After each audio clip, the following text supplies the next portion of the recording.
Voting हो चुकी है 2023 के चुनाव की। अब 3 तारीख के परिणाम की क्या हालात होंगे, उससे पहले हम बीकानेर में पत्रकारों की चौपाल कर रहे हैं। पत्रकारों से पूछेंगे जिन्होंने आम जनता को पहुंचने वाले, जिनका 25 से 30 साल का अनुभव है। सर, राज बदलेगा या फिर रिवाज राजस्थान में? और बीकानेर में 7 सीटों के समीकरण क्या लगते हैं? मैं स्पष्ट रूप से मानता हूं कि इस बार का जो चुनाव है विकास का चुनाव है और अशोक गहलोत की सरकार ने काफ़ी विकास किया है।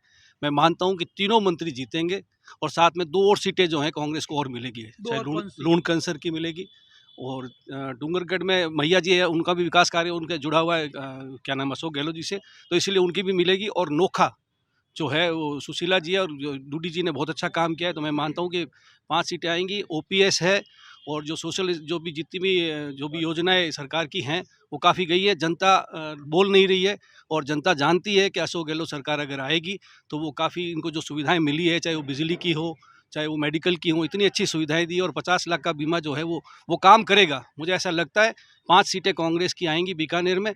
और जितने भी विरोध और एंटी इनकम्बेंसी अगर विरोधी उनके उम्मीदवारों के खिलाफ, एमएलए के खिलाफ है, उसके बावजूद लोगों को अशोक गहलोत की स्कीमें काफ़ी पसंद आई हैं।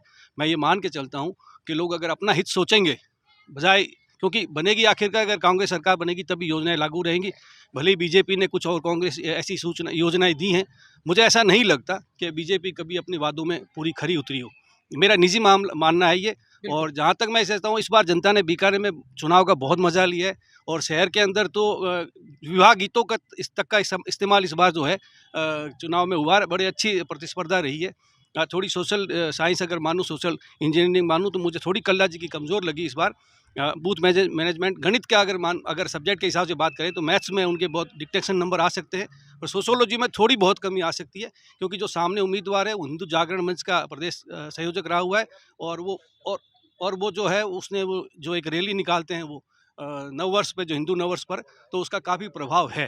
तो इस कारण से मुझे ऐसा लगता है कि थोड़ी टक्कर बीकानेर में है, परंतु फिर भी उनका बूथ मैनेजमेंट बहुत अच्छा है और लोग अशोक गहलोत की तरफ देख रहे हैं, मुझे ऐसा लगता है। तो ये मेरा आकलन है।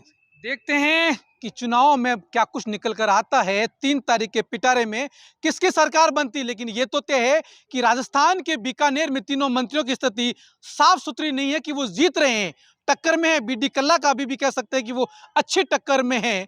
और 2 और मंत्रियों की अगर बात करूं तो वो टक्कर से कहीं कहीं पीछे अभी तक दिखाई दे रहे हैं। लेकिन जो सी वोटर्स है, जो साइलेंट वोटर्स है, वो किसके पक्ष में ज्यादा है, किसके पक्ष में कम, ये तो 3 तारीख को पिटारे में ही खुल कर आएगा। कैमरामैन विकास के साथ में मैं कुलदीप चारण, बीकानेर, राजस्थान तक।